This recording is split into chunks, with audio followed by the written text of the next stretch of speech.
know that right here in our community we have water walkers? Betty Osceola is a member of the Miccosukee tribe and a grandmother who works hard to protect Mother Earth and our local water. Here is a clip of her explaining why she believes we should all work so hard to protect our earth. People who live in Florida need to realize that if you have no more water here in Florida, no more drinkable water, where are you going to go? How many millions of people are you going to move? You got to protect what you have here, and that's what's is scary.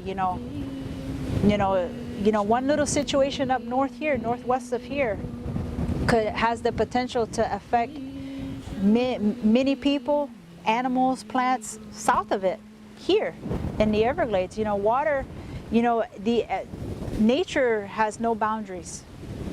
If you pollute one area, it's not going to say, oh, I got to stay here. All this water is all connected across the planet. It travels. It doesn't stay in one place.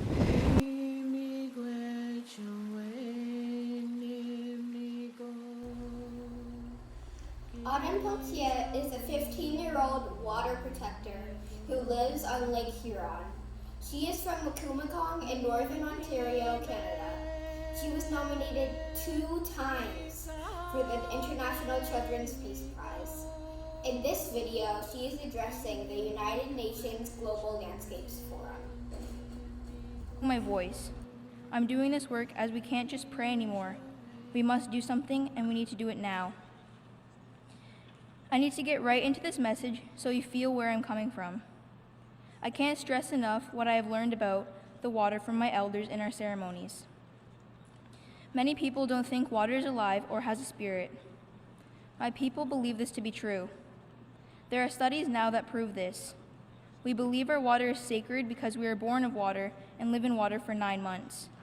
When the water breaks, new life comes. But even deeper than that, we come from our mother's water and her mother's water, and so on. All the original water flows through us from the beginning and all around us. Where I come from, I am so fortunate I could still drink the water from the lake, but sometimes I question it. Not far from where I live, there are communities that have lived through boil water advisories. I ask myself, why is it this way, and why in my province? Why in my country?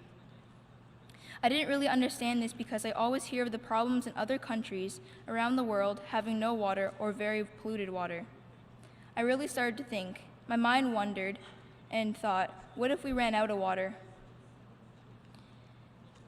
I didn't really understand this because I always hear of the problems in other countries around the world having no water or very polluted water. What will happen? Then I got scared. This is serious and it's all over the world. Water is the lifeblood of Mother Earth. Whether it's frozen in the form of rain or clouds, in rivers, lakes, and oceans, water is around us and sustains us all. Everything is connected to this issue of clean water, and this impacts our health and well-being. These thoughts bring me to a story shared by my grandfather about the world in our language that says, Ode Nung. We use this word when we say we are going to town or the city, but it really means where your heart is. My heart is in our land and our water. My heart is where I come from. Ask yourself where your heart is. Where is your spirit? My heart and spirit is where my community is and where my ancestors are buried, where the water is fresh and I can drink from the lake. My grandfather told me to remind everyone where your heart is. As we need our land to live, and we can't be here without the land and the water, we are all connected. My heart is not for sale, and neither is our water and our lands. So now, here we are all together on March 22nd on World Water Day at the United Nations. We are here to launch the International Decade for Action, Water for Sustainable Development. My first thought is I will be 23 years old in 2028. In my mind, I have taken a photo of where we are today, where we are at with various issues surrounding our water. My snapshot doesn't feel good in terms of pollution, climate change, pipelines breaking, recycling, sanitation, poverty, hunger, and illnesses related to these issues. All I can do is keep helping my auntie educate others and share a story of how we need to respect Mother Earth and need to honor our sacred water. One day, I will be an ancestor, and I want my great-grandchildren to know I tried hard to fight so they can have clean drinking water.